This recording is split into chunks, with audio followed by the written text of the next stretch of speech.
had a convention the very next day. Oh wow. So they were telling me about it's gonna be in Vegas, this and that. Yeah. I'm 19, never been to Vegas. Sounds like And a where are you at the party. time? L.A. or I'm where in were you Bakersfield. Bakersfield. Okay. And Mike, I thought it was like Vegas to me. I thought it was party time, you Yeah. know. So I'm like, Vegas, when? Let's go, you know. And they're like, tomorrow. I'm like, I got work, I got school, like I can't. Yeah. Right away, they were like, well, if you want to be successful, you're gonna make it. And I was just at a point, Mike, where like I had no other choice really. Yeah. Insurance was really the only. These people are willing to give me a shot, so I'm gonna just go with this. So I ended up, long story short, I ended up going to that convention Yeah. and got sold out to the insurance business about you can have, you know, you can accomplish your goals Yeah, through this yeah. industry. And Wow. that's what And you happened. were working at you were still detailing cars at this time? Yeah, Yeah. yeah. So you quit that? I didn't. I Yeah. kept my job for like 3 months. Okay. Yeah. I was minimum wage part time on the weekends, Friday, Saturday, Sunday. Got it, Open got to it. close. Yeah. Wasn't making much. What was it about the event? Like, you know, obviously different company, but still event, top producers, whole deal. Was that what kind of sold you on the industry, or were you sold before you went? You know, Mike, I had no idea. I barely even realized that it was life insurance at the at the opportunity meeting. Yeah. I just knew they would hire me. Got it. I didn't really understand You're just it. tired of being rejected. Yeah, pretty much, you know. And I ended up going to the convention, and then I learned more about kind of what insurance does for people. Yeah. There, the stories, and then like the carriers and all that. And so I got sold out to the industry kind of right there too. Got it. But I seen this guy who was like 20 something years old, and he was like the youngest or whatever title over there. Mhm.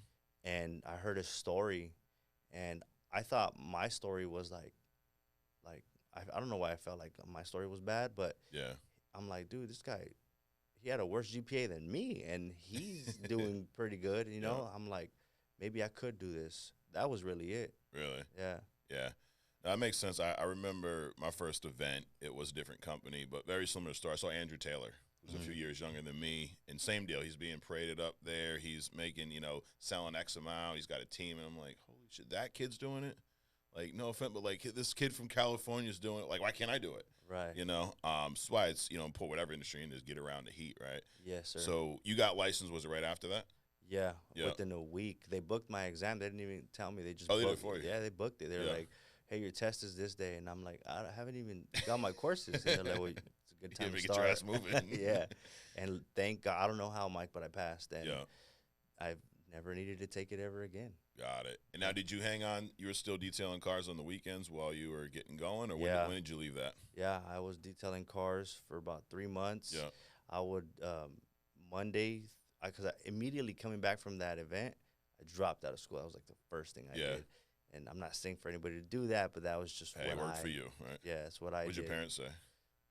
You know, my dad has his own business. He has his own mechanic shop. Okay. So growing up, he never really emphasized school to me. Okay. He always emphasized two things: learning Spanish, because I didn't want to speak Spanish when I was younger. Oh, so you didn't know Spanish as a kid? You I learned. did, but I would get mad at my dad Yeah. for trying to teach me it. I'm like, this is the United States. There's no point. you get like, mad. And during summer, he would give us these during summer break. You Yeah. know, he would give us Spanish homework Oh, damn. to complete, and I thought it was so pointless. And he says, one day you're gonna thank me because you're gonna be able to if you have a business, you'll be able to speak to people in two different languages. Absolutely. Now I'm like, hey, you were right, you Yeah. know, but yeah, But during the summer, doing Spanish homework was not your favorite thing to do. not at all. No. Not at all.